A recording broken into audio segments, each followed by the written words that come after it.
पिछले वाले क्लास में हम लोग ब्रिटिश इंग्लिश और अमेरिकन इंग्लिश तक देख चुके थे कि इंग्लिश के कितने टाइप्स होते हैं। अब हम लोग देखेंगे इंग्लिश बोलने का तरीका। इंग्लिश बोलने का इंग्लिश हो, हिंदी हो, संस्कृत हो, उर्दू हो, कोई भी एनी लैंग्वेज हो, तो लैंग्वेज को भी दो तरह से बोलते हैं। लैंग्वेज को कितने तरह से बोलते हैं? एक मौखिक भाषा, एक मुंह की सहायता से बोलते हैं, जैसे हम अभी आपसे बोल रहे हैं तो मुंह की सहायता से बोल रहे हैं। और एक होता है शारीरिक भाषा। कौन सा भाषा? गूंगा जो व्यक्ति होता है वो कौन सा भाषा बोलता है? मुंह से कि शारीरिक भाषा? शारीरिक भाषा बोलता है ना, क्योंकि उसके पास लैंग्वेज है लेकिन बेचारा के पास साउंड नहीं है। साउंड रहेगा तब ना लैंग्वेज बोलेंगे। अब भगवान एक टिप देती है, बंद कर देती है कोडबा के, वोकल कोडबा के, तब बंद कर दिया तो बेचारा आ करित रहता है ना। तो लैंग्वेज बोलने का तरीका दो तरह से, एक होता है वर्बल लैंग्वेज और दूसरा होता है नॉन वर्बल लैंग्वेज। क्या होता है? एक वर्बल लैंग्वेज और दूसरा नॉन वर्बल लैंग्वेज।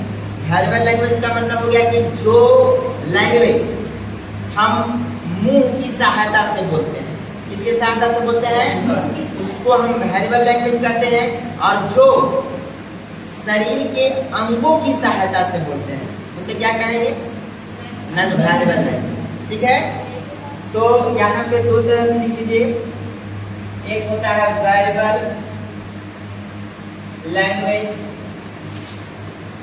और दूसरा होता है नॉन वर्बल लैंग्वेज। ठीक है, अब यहाँ से प्रश्न उठेगा कि सर वर्बल लैंग्वेज है क्या? वर्बल लैंग्वेज है क्या? तो व्हाट इज वर्बल लैंग्वेज? क्या हम बताएं कि जो अंग्रेजी या जो लैंग्वेज मुंह की सहायता से बोलते हैं, मुंह की सहायता से उसे वर्बल लैंग्वेज कहते हैं। हम लिख सकते हैं ना बाबू कि a verbal language is that which is spoken with the help of mouth। अब है नॉन वर्बल लैंग्वेज। ठीक है, तो what is non verbal language? अब बोलिए इसको हम कैसे बोलते हैं? शरीर के अंगों की सहायता से बोलते हैं। आप कहिएगा कि सर शरीर के अंग की सहायता से कैसे बोलेंगे? ऐसे मान लो जहाँ आपका लैंग्वेज साउंड काम न करे, जहाँ साउंड काम ना करे वहाँ शरीर के अंग काम करता है। जैसे मान लीजिए कि गए हम तमिलनाडु, तो तमिलनाडु का हम लोग मगही बोलेंगे और उधर बोलेगा तमिल लैंग्वेज, बोलेगा एन्ना पंड्रा, एन्ना सुनरा, इस तरह से बोलेगा। उन्ने रंडे मुन्ने नाले ऐसी बकेट रहेगा, है ना। हम लोग गिनते ना जी, 1 2 3 4 5 गिनते हैं। और तमिल में गिनेगा उन्ने रंडे मुन्ने नाले ऐसी, लगेगा कि गरियाबते ना है ना। बंगाल में गए, अब कहेगा कि तुम ये खाने की काज कौन छे, अब बताइए। तो वहाँ पे हम कुछ इशारा से बात करते हैं, शरीर के अंगों की सहायता से बात करते हैं। वो व्यक्ति था, वो भारत के चला गया दूसरा देश में और तो इंडियन लैंग्वेज जानता था। आप उसको लगन रहे कस के, समझ गया, एक नंबर। और वो बोल रहा है कि किधर है, समझ गया, लेकिन कोई समाज है तो वहाँ तो वर्बल लैंग्वेज काम उसको नहीं कर रहा। लास्ट में बेचारा से बर्दाश्त ना हुआ तब बोल रहा है कि करने है, इशारा किया, तो ये हुआ नॉन वर्बल। अभी जैसे ही इशारा ही किया तो समझ गया, अगला समझ गया, कहा कि चलिए उधर है, इस तरह से, है ना। तो नॉन वर्बल लैंग्वेज जहाँ हम शरीर के अंगों की सहायता से बोलते हैं। तो देखिए मतलब पहले समझ लो, non verbal language is that which is spoken with the help of body parts, है ना, body parts is called non-verbal language. ठीक है, चलिए नोट कीजिए। देखिए अब लैंग्वेज को कितनी तरह से बोला जाता है, हो गया है ना। अब हम लोग जानते हैं कि फादर्स ऑफ इंग्लिश किसे कहा जाता है। तो fathers of English William Shakespeare को कहा जाता है। फादर्स ऑफ इंग्लिश किसे कहा जाता है, विलियम शेक्सपियर को। लेकिन भारत में इंग्लिश की शुरुआत क्या था, लॉर्ड मैकाले। विलियम शेक्सपियर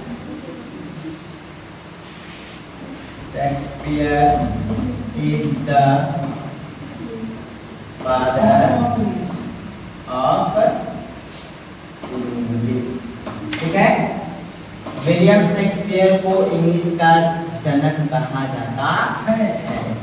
ठीक है, अब यहाँ लॉर्ड मैकाले जो था ना, लॉर्ड मैकाले ने भारत में अंग्रेजी की शुरुआत की। अंग्रेजी की शुरुआत प्रचार प्रसार किया था। ABCD भारत में किया था लॉर्ड मैकाले। लॉर्ड ये दो पॉइंट नोट करो। हम लोग पढ़ रहे थे, टॉपिक था ये साउंड चाहिए। साउंड के लिए क्या चाहिए, लेटर से क्या बनता है, वर्ड। इस तरह से हम लोग एक सिस्टम से देख रहे थे। तो इंग्लिश ये खत्म हो गया। अब क्या आता है बाबू, लैंग्वेज। तो अब हम लोग काम करेंगे किस पर, लैंग्वेज पर। क्या लैंग्वेज होता क्या है। अच्छा, लैंग्वेज के लिए दो चीज चाहिए। लैंग्वेज के लिए कितना चीज, दो चीज। एक तो चाहिए लिटरेचर। लिटरेचर का मतलब होता है साहित्य। लैंग्वेज को अच्छे तरह से बोलने के लिए किस तरह से, किनको से क्या बोला जाता है, बड़ों को कैसे बोले, छोटे से कैसे बात करें, ये सब बताइए। समाज ना सिखाता है, समाज सिखाता है। अच्छा संस्कार मिला है तो आप अच्छा से बर्ताव कीजिएगा। अगर संस्कार खराब मिला है तो आपका बर्ताव भी खराब रहा। नहीं कभी कभी सुना हुआ है एकदम लंगटा खानदान के, कभी कभी गाँव घर में लड़ाई झगड़ा होता है तो बोलता है लोग लंगटा खानदान के ही। तो इसलिए ये सब समाज सिखाता है। अच्छा, लैंग्वेज को शुद्ध बोलने के लिए, लैंग्वेज को शुद्ध बोलने के लिए क्या चाहिए, ग्रामर की जरूरत पड़ती है कि कहाँ पे हम स्त्रीलिंग का यूज करें, कहाँ पे हम पुल्लिंग का यूज करें, है ना। अगर मान लो कि अब हम पुरुष है, मतलब तुम ये काम करती या लेती या देती, ऐसे बोल सकते हैं, नहीं बोल सकते। लड़की के लिए अलग बोलने का तरीका है, लड़का के लिए अलग बोलने का तरीका है ना। तो ये सब हमें ग्रामर सिखाता है। क्या सिखाता है, लैंग्वेज क्या है, लैंग्वेज यानी भाषा। इंसान के जो भाषा का नॉलेज है, जिस भाषा का नॉलेज है, अपने भाषा में अपने दुख को, अपने सुख को, है ना, किसी दूसरे के समक्ष प्रत्यक्ष रूप से प्रकट करता है, उसी को क्या कहते हैं, भाषा कहते हैं ना जी। जो हमारे अंदर फीलिंग है, इमोशन है, आइडिया है, हम दूसरा से कहेंगे, अपने भावनाओं को दूसरे के समक्ष प्रकट करेंगे, वही क्या कहलाता है, भाषा कहलाता है। क्या कहलाता है, भाषा कहलाता है।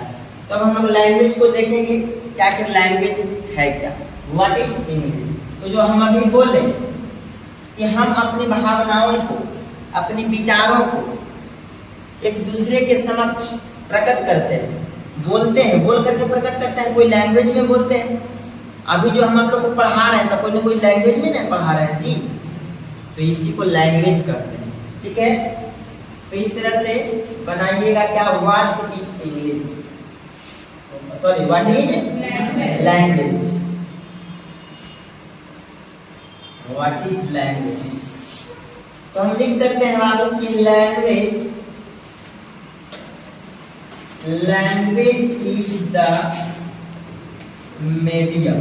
लैंग्वेज इज द मीडियम, बोलना है language is the medium by which express का मतलब क्या होता है? व्यक्त करना। क्या करना? व्यक्त करना, प्रकट करना। यानी language is the medium by which we express our feelings, idea और emotion to one and other. ठीक है, ध्यान दीजिए।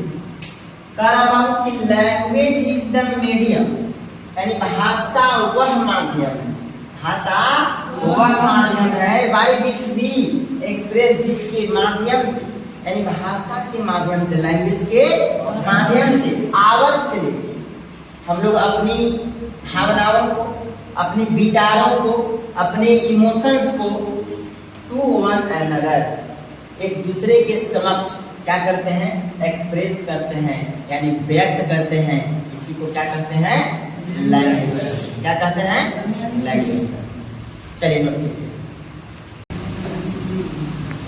अब लैंग्वेज को बोलने के लिए सबसे पहले लैंग्वेज हम लोग समाज से सीखते हैं।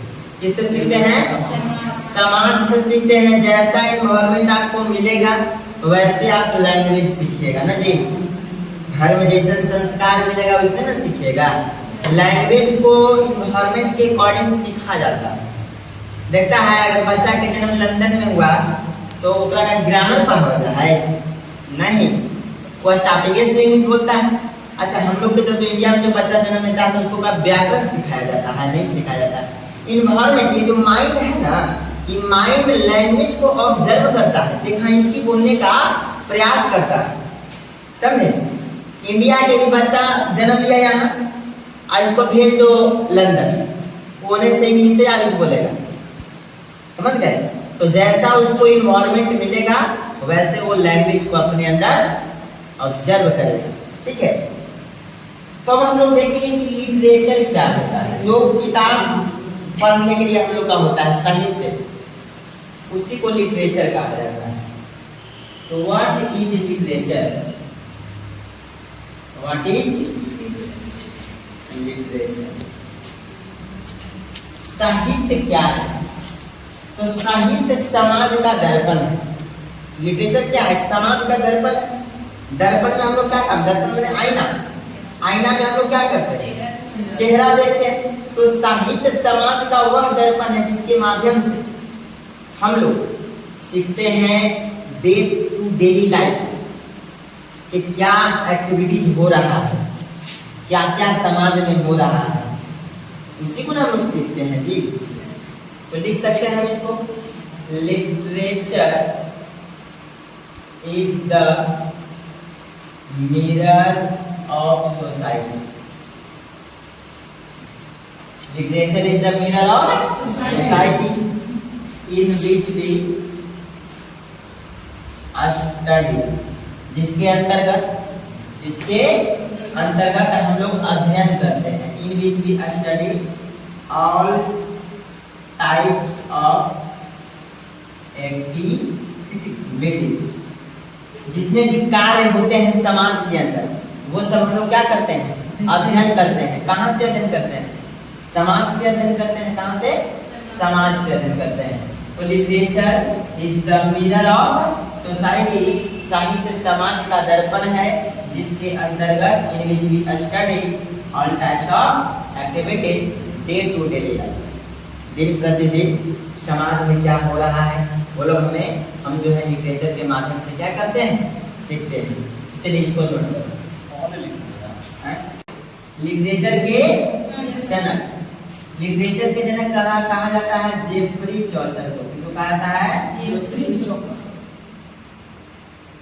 चौसर is the father of English literature, English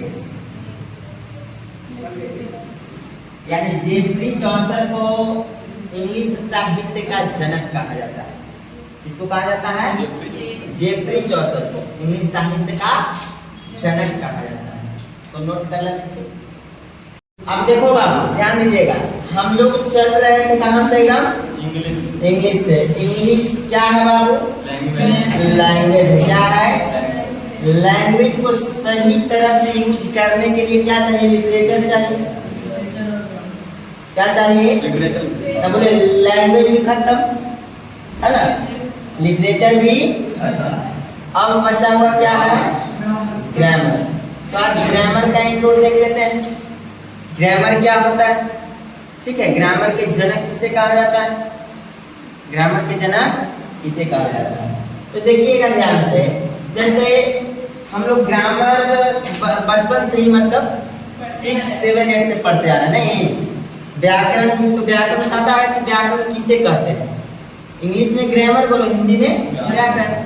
तो आपने सुना होगा कि शुद्ध शुद्ध बोलना, शुद्ध शुद्ध लिखना, शुद्ध शुद्ध पढ़ना आ जाए, उसी को क्या कहेंगे? व्याकरण कहेंगे, ग्रामर कहेंगे। तो जस्ट सेम वही है, इंग्लिश डेफिनेशन इसका हो जाएगा। और ग्रामर के पिता कहा जाता है लिंडले मुर्रे, लिंडले मुर्रे। ठीक है, तो सबसे पहले हम लोग को लिखना है व्हाट इज ग्रामर। क्या लिखना है?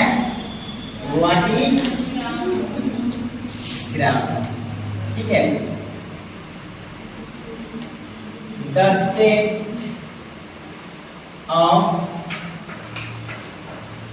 rules and regulation, the set of rules and regulation that are used to read, write or speak of any language is called grammar। देखिए, हम लोग बोलते हैं ना व्याकरण किसे कहते हैं? शुद्ध शुद्ध बोलना, शुद्ध शुद्ध पढ़ना, शुद्ध शुद्ध लिखना आ जाए उसे क्या कहेंगे? व्याकरण। तो सेम यही लिखा हुआ है, the set of rules and regulation. शुद्ध बोलने के लिए, शुद्ध लिखने के लिए, शुद्ध पढ़ने के लिए कुछ रूल्स होगा, कुछ रेगुलेशन होगा, है ना? दैट आर यूज्ड टू, जिसका प्रयोग हम करते हैं कौन सी करने के लिए? रीड करने के लिए, राइट करने के लिए और बोलने के लिए। किसी भी भाषा में सबका अपना अपना व्याकरण होता है, किसी भी भाषा में यूज कर सकते हैं, उसी को क्या कहते हैं? ग्रामर। और ग्रामर के पिता किसे कहा जाता है? Lindley Murray is the father of English grammar.